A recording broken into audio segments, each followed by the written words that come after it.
పెద్దపల్లి జిల్లా ఎలిగేడులో నూతనంగా ఏర్పాటు చేసిన పోలీస్ స్టేషన్ ను మంత్రి శ్రీధర్ బాబుతో కలిసి ప్రారంభించారు పొంగులేటి శ్రీనివాస్. గత ప్రభుత్వంలో ఫ్రెండ్లీ పోలీసింగ్ అంటే కేసీఆర్ కుటుంబానికి ఫ్రెండ్లీగా ఉన్నారు తప్ప ప్రజలకు చేసిందేమీ లేదన్నారు ఆయన. కేసీఆర్ పాలనలో నడి రోడ్డుపై ఇద్దరు న్యాయవాద దంపతులను చంపితే పట్టించుకున్న పాపాన ఆ ప్రభుత్వం పోలేదని గుర్తు చేశారు. కాంగ్రెస్ ప్రభుత్వం ప్రజలకు మెరుగైన న్యాయ సేవలు అందజేస్తోందని తెలిపారు మంత్రి శ్రీధర్ బాబు. ఇబ్బంది వచ్చినా వెంటనే స్పందించి ఇబ్బంది రాకుండా ఉండే కార్యక్రమం ప్రయత్నం చేయాలని నేను పోలీస్ యంత్రాంగాన్ని కూడా కోరుతా ఉన్నా.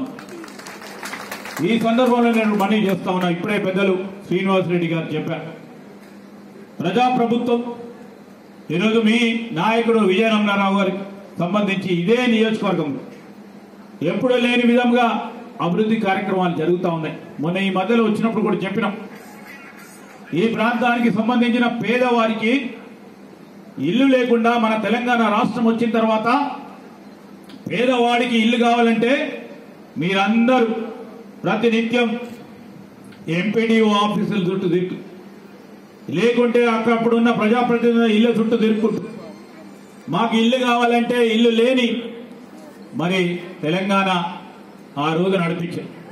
గౌరవ ముఖ్యమంత్రి గారు కానీ ఇప్పుడున్న హౌసింగ్ మంత్రి గారు ఇప్పుడే మన అందరికీ కూడా ఈరోజు ఒక ప్రణాళికబద్ధమైన కార్యక్రమం తీసుకొని రాబోయే 4 సంవత్సరాల కాలంలో మొత్తం ఇల్లు లేని నిరుపేదకు దశల వారీగా ఇళ్ల శాంక్షన్ చేపించే కార్యక్రమ భాగంలో ఈరోజు మీ ఎమ్మెల్యే గారు విజయరమణారావు గారు చొరవతో 3500 ఇళ్లు ఈ నియోజకవర్గానికి ఇదే ఎలిగేడు మండలానికి కూడా అత్యధిక సంఖ్యలో మీకు ఇల్లిచ్చే కార్యక్రమాన్ని చేపట్టడం జరిగింది. 10 ఏళ్ల బీఆర్ఎస్ పాలనలో కేసీఆర్ చేసిన అప్పులు కడుతూనే రాష్ట్రంలో నాణ్యమైన సంక్షేమ పథకాలను అమలు చేస్తున్నామని అన్నారు మంత్రి పొంగులేటి శ్రీనివాసరెడ్డి.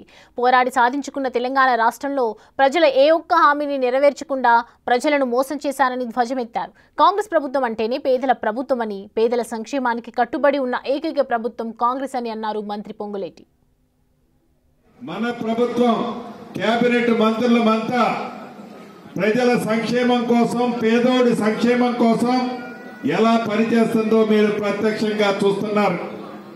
అంతేకాదు అనేక సంక్షేమ కార్యక్రమాలతో పాటు ఆనాటి ధరణితో ఏవైతే భూములున్న ఆసాములు, రైతులు ఇబ్బంది పడ్డారో, ఏదైతే 4 వ్యక్తులు 4 గోడల మధ్య వారి స్వార్థం కోసం ధరణిని తీసుకొచ్చి రాష్ట్ర ప్రజలని సుమారు 4.5 సంవత్సరాలు హింస పెట్టిన ఆ ధరణిని అన్న మాట ప్రకారం బంగాళాఖాతంలో వేసి అద్భుతమైన భూభారతి, ప్రతి జబ్బుకి మందు ఎలా ఉంటుందో ఈ భూభారతి 2025 చట్టం ద్వారా రాష్ట్రంలో ఉండే భూములున్న ఆసాములకి, రైతులకి పూర్తి భద్రత కల్పించే ఈ భూభారతిని తేవటమే కాకుండా ఈ 20వ తారీఖు లోపు అన్ని రెవెన్యూ గ్రామాలకు రెవెన్యూ అధికారులు వచ్చారు.